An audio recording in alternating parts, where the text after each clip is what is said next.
Ocağı Açık.com'dan herkese merhaba. Kanalımıza ve mutfağımıza hoş geldiniz. Bugün sizlerle ne yapıyoruz? Bugün Ikea'nın meşhur İsveç köftesini yapıyoruz. Tarifime geçmeden önce ufak bir hatırlatma yapmak istiyorum. Kanalımıza abone olmayı, beğenmeyi ve bildirimleri açmayı unutmazsanız sevinirim. Hadi başlayalım. Evet, ilk önce köftemizi hazırlamakla başlayacağız. Aslında soğanımızı rendelememiz gerekiyor ama benim bu küçük mucizem soğanı rendelenmiş kadar küçüldüğü için ben rendelemeyeceğim. Şimdi onu küçük parçalara bölüp makinenin içine atacağım. Toplamda bir adet soğan kullanacağız.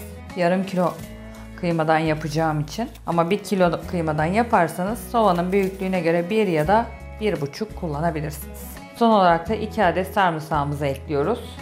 Sarımsak her zaman köftede değişik bir lezzet veriyor. Bence mümkün olduğunca kullanılmalı.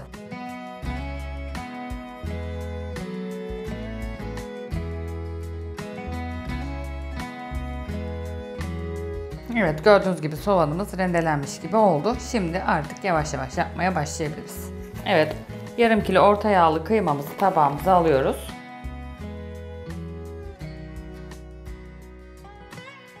Makineden geçirdiğimiz soğanlarımızı ekliyoruz. Şimdi bir adet yumurtamızı da ekleyebiliriz.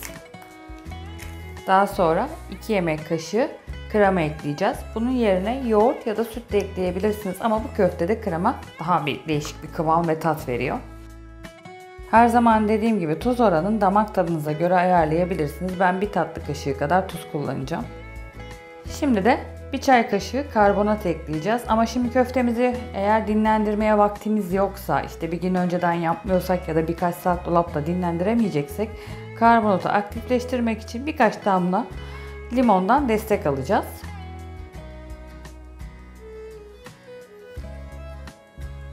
Onu da köftemize ekliyoruz.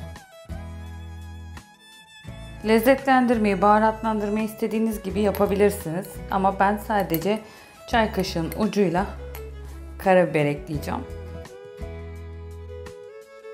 Ve son olarak da 3 yemek kaşığı galeta unu ekleyeceğiz. Bayat ekmek kırıntısı da kullanabilirsiniz ama ben galeta unundan yana tercihimi kullandım, daha basit. Evet, şimdi bir güzel hepsini yoğuracağız.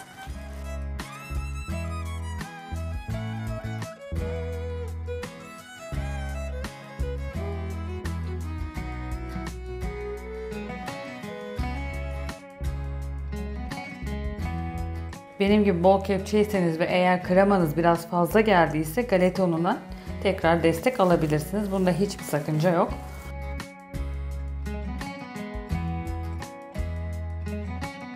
Köftemiz toparlandı. Zaten böyle bizim köftelerimiz gibi çok böyle bir köfte olmayacak. Daha bir yapışkan bir köfte. Şimdi köftemiz dinlenirken biz bu arada biraz patates kızartabiliriz ve sosunu hazırlayabiliriz.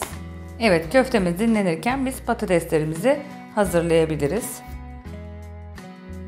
Bence İsveç köftenin olmazsa olmazı yanında mutlaka patates kızartması olmalı. Bir de o muhteşem sosu. Mutlaka patateslerinizi bir suyun içinde bekletin ki nişastası iyice gitsin. Ki daha güzel kızarmış çıtır çıtır patatesler elde edelim. Bu arada İsveçlilerde köftenin olması enteresan size geliyor olabilir. Onun da aslında çok değişik bir hikayesi varmış, bir videoda denk gelmiştim. İsveç kralı Osmanlı döneminde savaştan kaçıp Osmanlı'ya 5 günlüğüne diye sığınıyor ama yalnız yaklaşık 5 yıl kadar kalıyor. Tabi bu arada Osmanlı ile Rusların arası da kendi sayesinde bayağı bir kötü oluyor. Ruslar Osmanlı'ya saldıracağı dönemde sevgili kral yavaş yavaş yandan kaçıyor. Ama kaçarken de yanında bizim köftemizden ve sarmamızdan götürüyor. İsveç köfte de aslında bu şekilde çıkıyor. Yani aslında o köfte de bizim köftemiz sayılır. Bu arada patateslerinizi eğer suyunuz soğuk değilse içine buz atarak da bekletebilirsiniz. Bizim Bursa'da sular bu aylarda çeşmeden buz gibi aktığı için ben buna gerek duymuyorum. Ben toplamda 5 adet patates kullandım. Siz kişi sayınıza göre ya da yaptığınız köftenize göre patatesini arttırıp çoğaltabilirsiniz. Patateslerimizi hazırladığımıza göre biraz dinlendirdikten sonra onları kızartıp daha sonra sosumuzu hazırlayabiliriz. Evet, yağımız kızdığına göre artık patateslerimizi kızartabiliriz.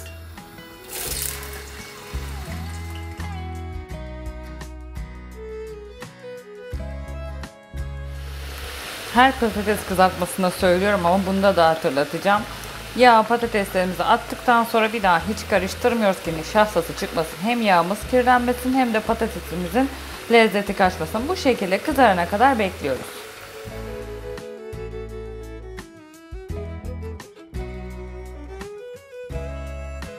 Evet, ilk parti patateslerimiz kızardı.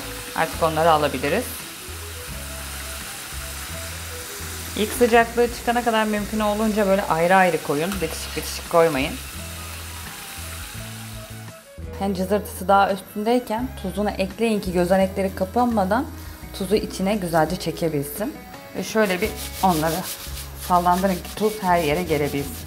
Evet, patateslerimiz kızarmaya devam ederken biz köftelerimizi hazırlamaya başlayabiliriz. Ben 2 fındık büyüklüğünde yapacağım ama siz dilediğiniz büyüklükte yapabilirsiniz. Daha büyük ya da daha küçük. Benim için bu yeterli.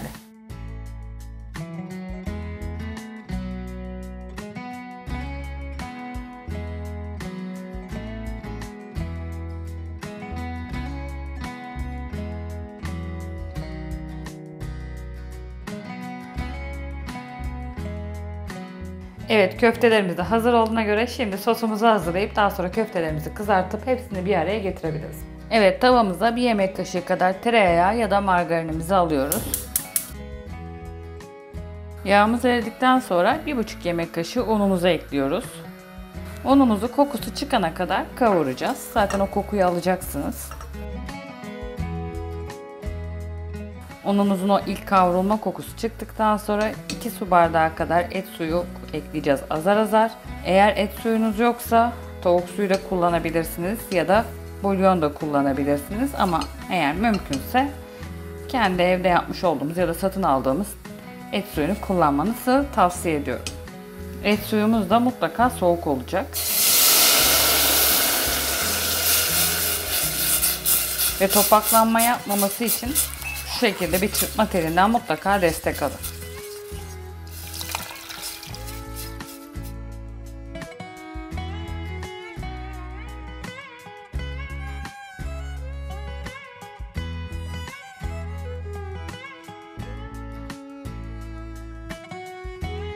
Evet, sosumuz yavaş yavaş oldu. Şimdi ilk önce 2 yemek kaşığı kadar soya sosu ekleyeceğiz. Eğer soya sosunuz yoksa bunun yerine mutlaka tuz eklemeyi unutmayın. Ben soya sosu kullanacağım için tuz eklemedim.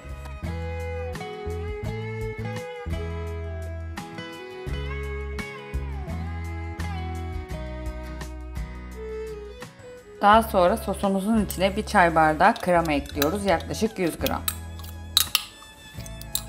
1 çay kaşığı kadar da karabiber. Şimdi hepsini bir güzel karıştırıyoruz. Kremayı çok fazla kaynatmayacağız. Birazcık özleştikten sonra hemen altını kapatacağız.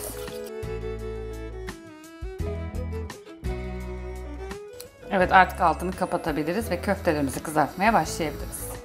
Evet, tavamıza 1,5 yemek kaşığı kadar yağımızı aldık ve şimdi artık kızartmaya başlayabiliriz.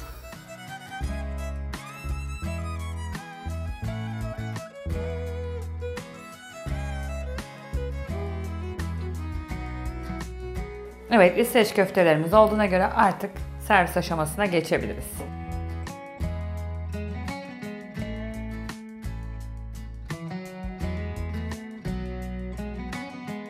Şöyle bir güzel patateslerimizi de yerleştirelim. Ve sıra geldi muhteşem sana sosumuzu koymaya. Sosu çok mu seversiniz, az mı seversiniz bilmiyorum ama ben çok severim.